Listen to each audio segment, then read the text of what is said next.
अच्छा, कभी ये सोचा है कि फोन को कैसे पता चल जाता है कि हमें अगला कौन सा वीडियो देखना है, या फिर ऑनलाइन शॉपिंग साइट्स पर बिल्कुल वही चीजें कैसे सामने आ जाती हैं जो हमें पसंद है।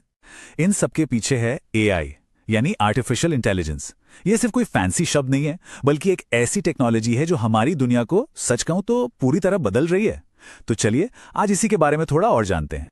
तो चलिए शुरुआत करते हैं उस एक बड़े सवाल से जिसने इस पूरी टेक्नोलॉजी को जन्म दिया।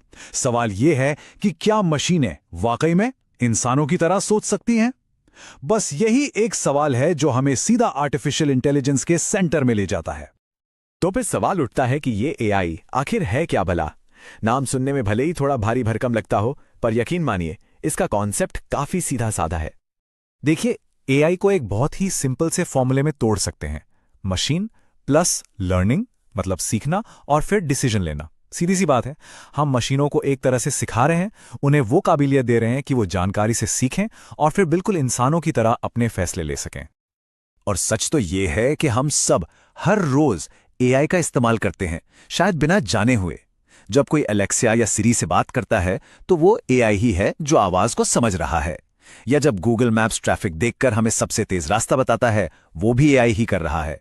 अरे, और YouTube जो हमें वीडियो रेकमेंड करता है, हाँ, वो भी एआई की ही मेहरबानी है। लेकिन यहां एक बड़ा सवाल खड़ा होता है कि भाई, एक मशीन सीखती कैसे है? आखिर इसके दिमाग के पीछे चल क्या रहा है? चलिए इस प्रोसेस को थोड़ा और करीब से समझते हैं। देखिए, एआई का काम करने का तरीका ना 3 आसान स्टेप्स में बटा हुआ है। सबसे पहले स्टेप 1, वो बहुत सारा डेटा इकट्ठा करता है। मान लीजिए जैसे नेटफ्लिक्स इस बात का हिसाब रखता है कि हमने कौन कौन सी फिल्में देखी हैं। फिर आता है स्टेप 2, वो उस सारे डेटा में पैटर्न ढूंढता है। मतलब वो ये समझने की कोशिश करता है कि किसी को एक्शन फिल्में ज्यादा पसंद है या कॉमेडी। और फिर आता है फाइनल स्टेप, तीसरा। उन्हीं पैटर्न्स के आधार पर वो एक फैसला लेता है, यानी हमें हमारी पसंद की नई फिल्में रेकमेंड करता है। तो बस यही 3 कदम हैं: डेटा, पैटर्न और फैसला। तो अब जब हम ये समझ गए हैं कि एआई क्या है और कैसे काम करता है, तो चलिए अब ये देखते हैं कि ये हमारी रोजमर्रा की जिंदगी में कहां-कहां और कैसे-कैसे शामिल हो चुका है। हमारे जो स्मार्टफोन्स हैं ना, वो तो एआई से भरे पड़े हैं। कैमरे से ली गई फोटो को और बेहतर बनाना हो, या फिर चेहरे से फोन को अनलॉक करना हो, ये सब एआई ही तो कर रहा है। और सोशल मीडिया का तो क्या ही कहना, हमें कौन सी रील्स दिखाई देंगी, ये भी एआई ही तय करता है, ताकि हमें वही कंटेंट मिले जिसमें हमारी दिलचस्पी हो। और बात सिर्फ मनोरंजन तक ही नहीं रुकती। एजुकेशन में एआई बच्चों को उनके सीखने की रफ्तार के हिसाब से मदद कर रहा है। हेल्थ में देखिए, स्मार्ट वॉच हमारे हार्ट रेट से लेकर नींद तक सब कुछ मॉनिटर करती है, ये भी एआई है। और घरों की बात करें तो स्मार्ट लाइट से लेकर सिक्योरिटी कैमरे तक सब कुछ एआई की वजह से और ज्यादा इंटेलिजेंट होता जा रहा है। हमारी पर्सनल लाइफ के अलावा एआई हमारे काम करने के तरीके, हमारे करियर को भी पूरी तरह से बदल रहा है। चलिए देखते हैं कि जॉब्स की दुनिया में इसकी वजह से क्या कुछ हो रहा है। तो देखिए, एक तरफ तो एआई की वजह से डेटा एंट्री जैसे जो बार बार दोहराए जाने वाले काम हैं वो कम हो रहे हैं। लेकिन सिक्के का दूसरा पहलू भी है, प्रॉम्प्ट इंजीनियरिंग, यानी एआई से सही तरीके से काम निकलवाने की कला। Data science, AI video editing और ऑटोमेशन एक्सपर्ट्स, ये सब बिल्कुल नई तरह की नौकरियां हैं जो बन रही हैं। तो ये नौकरियों का खात्मा नहीं है, बल्कि ये एक बहुत बड़ा बदलाव है।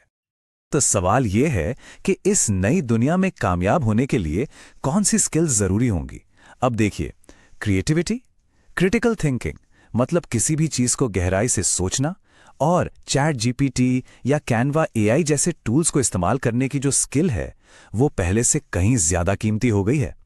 मतलब इंसानी दिमाग की जरूरत कम नहीं हुई है, बल्कि और बढ़ गई है। देखिए, हर पावरफुल टेक्नोलॉजी की तरह एआई भी एक दो-धारी तलवार है। इसके फायदे भी हैं तो कुछ खतरे भी हैं। तो चलिए दोनों पहलुओं पर एक नजर डालते हैं। फायदे तो बिल्कुल साफ हैं। काम तेजी से होता है, इंसानी गलतियों की गुंजाइश कम हो जाती है और हमें ज्यादा पर्सनलाइज्ड एक्सपीरियंस मिलता है। लेकिन जैसा मैंने कहा, सिक्के का दूसरा पहलू भी है। इसी टेक्नोलॉजी का इस्तेमाल फेक न्यूज फैलाने और डीप फेक वीडियो बनाने के लिए भी हो सकता है। और हाँ, नौकरी जाने का डर और हमारी प्राइवेसी को लेकर जो चिंताएं हैं, वो भी अपनी जगह बिल्कुल सही हैं।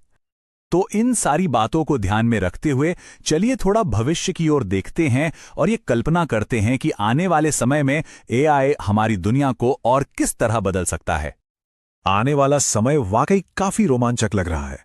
जरा सोचिए, पर्सनल रोबोट असिस्टेंट्स के बारे में जो घर के कामों में मदद करें, या फिर ऐसी कारें जो बिना ड्राइवर के खुद ब खुद चलती हों, और ऐसे स्मार्ट घर जो हमारी जरूरतों को हमसे पहले ही समझ जाए। हेल्थ केयर और कंटेंट क्रिएशन जैसे फील्ड्स में तो एक पूरी क्रांति आने वाली है। तो आखिर में हम फिर से उसी बड़े सवाल पर लौट आते हैं, ये जो एआई है, ये हमारा असिस्टेंट बनने वाला है या फिर हमारा दुश्मन? और इसका जवाब शायद ये है कि एआई न तो दोस्त है और ना ही दुश्मन। ये तो बस एक बहुत ही शक्तिशाली औजार है, बिल्कुल आग या बिजली की तरह। इसका अच्छा या बुरा होना इस बात पर निर्भर करेगा कि हम इंसान इसका इस्तेमाल कैसे करते हैं, कुछ बनाने के लिए या फिर कुछ बिगाड़ने के लिए। इसलिए इसे समझना और जिम्मेदारी से इसका इस्तेमाल करना, यही आगे का रास्ता है।